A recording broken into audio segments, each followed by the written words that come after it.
Thank you. There's not much left to be said, so I'm going to be very brief.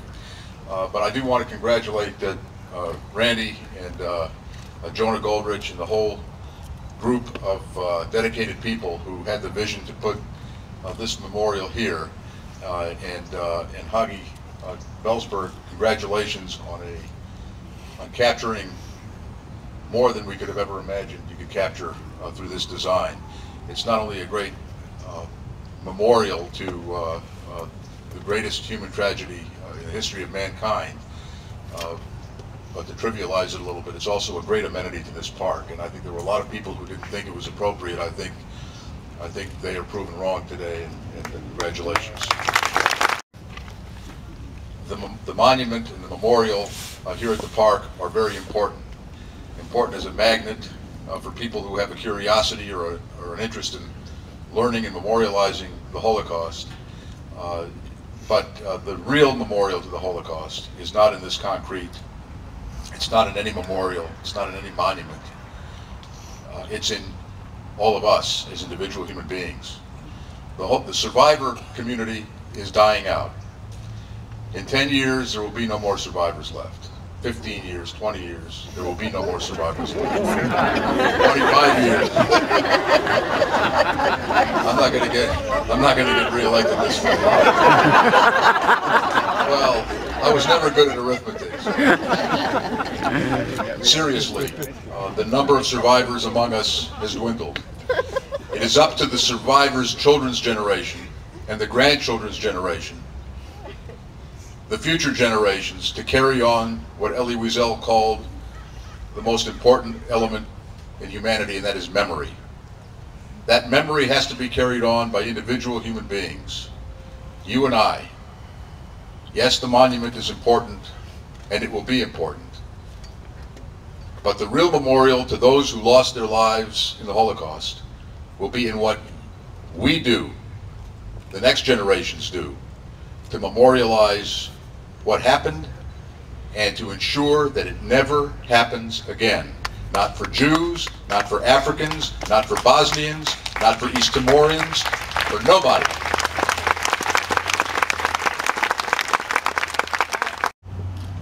We have a particularly high responsibility to make sure that memory is ever present in everyone's minds.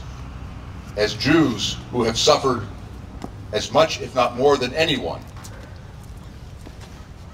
it is our responsibility to carry this message so that no other people experiences the tragedy that the Holocaust represents to us and to humanity.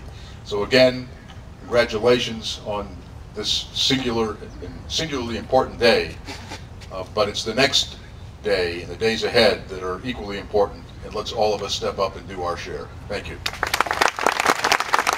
Thank you very much. You know, I was reflecting, sitting on the stage here, about what we see in the world around us. I think we can all agree that we live in a world racked with division, with hostility, with brutality. And with every day lurks the possibility of another Holocaust, another genocide. Now look around us today in this beautiful park. What we see today is a reaching out, a grasping of one another's hands, an affirmation of not only the best of who we are as people, but the importance of remembering the potential for the worst of who we are, and the opportunity to train our kids so that they will never experience that which brings us together today. The world at large, this beautiful park. Let today's celebration begin a lesson that resonates from the walls behind me, throughout the city, throughout our state and our nation and our world. In Sacramento, in years past, I have been the co-chair of the commemoration of the events of the Holocaust. And every year we bring survivors and children who chronicle the stories of those survivors to the Capitol. And I have seen, as we've discussed here this morning, I have seen the imprint, the indelible mark that those stories make on those children. Those children will be the hope that carries forward to the next day and the day after that and the day after that. Today's a very special day for all of us.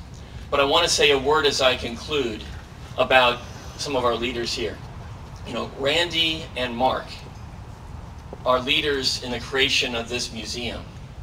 But they're also lawyers who have fought to assure that the rights of Holocaust survivors are vindicated. Jonah is a survivor himself. There's so much more to today than a building. There's continuity, there's history, and there is hope for tomorrow in continuing the fight for the rights of survivors, but continuing the battle to assure that the lessons of the Holocaust are always with us and never lost on any future generation. Thank you very much.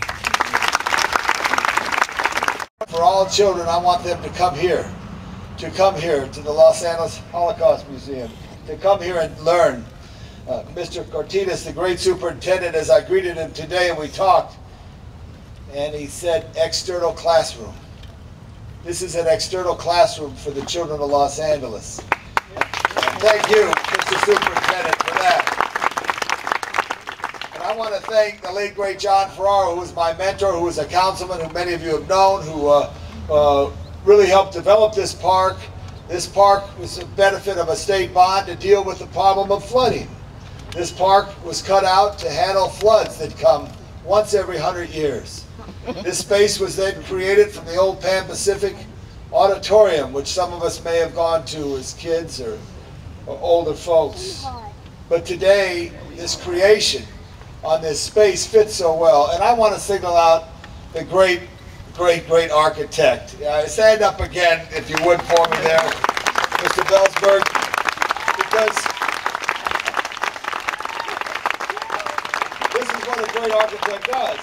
He takes a space and creates a greater space. And when you walk in from the west and you see the sunlight cast through and you see this monument that is here, it's so important to connect and remember. But I do want to mention John Ferraro, because he loved this park and he loved you, Jonah Goldrich. He loved you a lot, and he had a great relationship with people, which is so important. And I think that's the key as life goes on. I do want to say it's important to remember those who went before us and as they've done this work. So I just want to thank everybody today. I look forward to the yellow sea of buses. I'm proud to represent the city of Los Angeles. I'm proud to represent Griffith Park. I get very excited when I see a sea of yellow buses from LA Unified and other places at the zoo, at the observatory. And now I'll see him, Serena Fisher, director here at Pan Pacific Park. I do want to thank someone who never gets thanked, who I argue with more than not, Mark Brown, the city attorney who handled it. Give Mark a big hand. And his former city attorney of Los Angeles, Rocky Delgadillo, give him a hand because he approved it. I do want to salute the great city attorney now, all the way from San Pedro, Carmen Titanis, right here, who's joining us. And a colleague on the city council, now the city controller, who did so many helpful things as I and she worked together. Wendy Gruhl, our city controller.